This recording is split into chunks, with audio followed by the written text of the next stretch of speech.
Assalamu alaikum everyone and welcome to my presentation.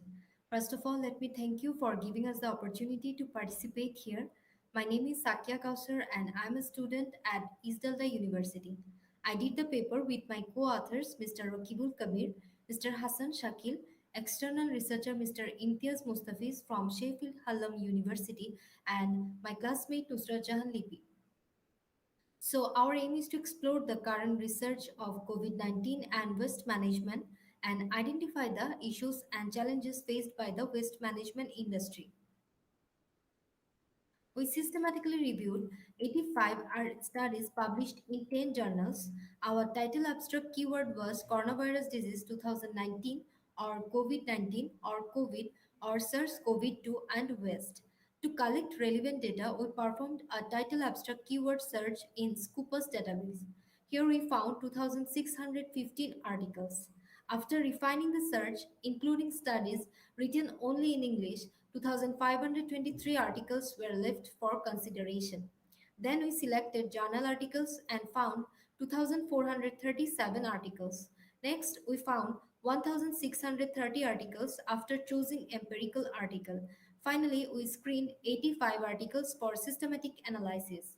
After reviewing 85 articles, we identified six research clusters. First cluster is COVID 19 and food waste. Second cluster is COVID 19 and medical waste. Third cluster is COVID 19 and household waste.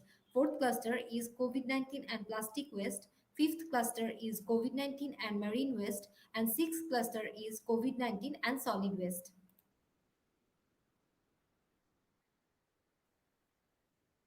Let's move to the point one, that is COVID 19 and food waste.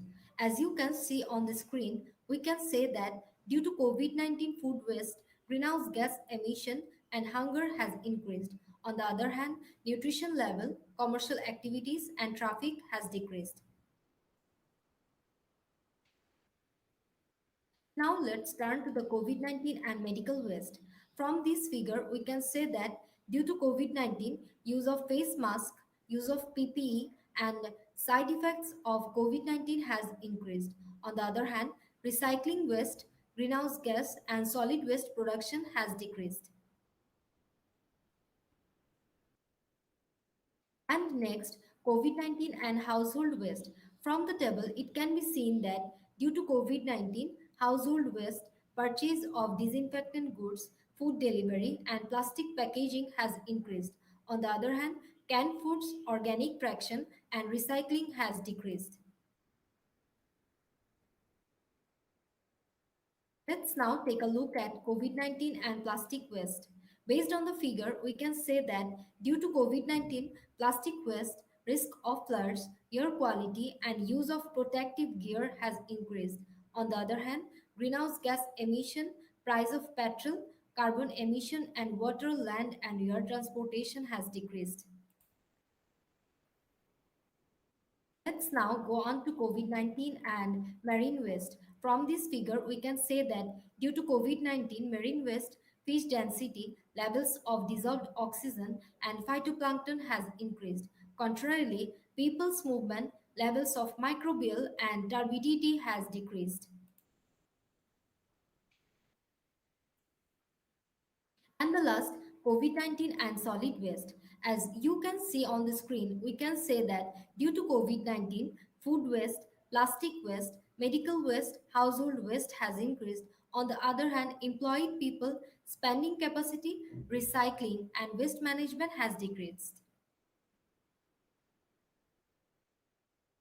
Let's now look at the next slide, which shows future research on COVID 19 and waste management. Based on previous literature, there are certain future research implications. Future researcher can focus on this particular point. Future researcher for food waste is future research may consider multidisciplinary method and comparative viewpoint among diverse societies due to the better understanding of the global condition of food waste in the context of COVID 19. Then, future research for medical waste is future studies may develop a strategy to control the pandemic of similar episodes in the future.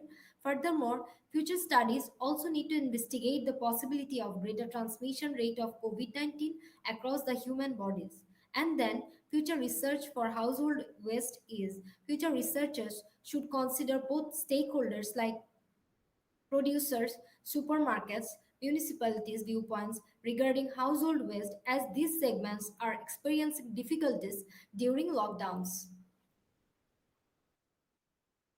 Now, future research for plastic waste is future researchers may consider post pandemic development, including the country specific circumstances which may occur. Overall, future research for marine waste is future researchers should consider the unique availability of the AAOT stands for Aqua Alta Oceanographic Tower on the ecological and socio-economic effects induced by the lockdown in the coastal area. And lastly, future research for solid waste is future researchers may focus on eco-friendly products for resolving the solid waste management issues created by plastic and biomedical waste. As a final point, I would like to say that most of the articles could not investigate in depth, and most of the countries' sample size is very low. In my opinion, if they use large sample size, there will be more data. As a result, their estimation will be more precise. That brings me to the end of my presentation. Thank you.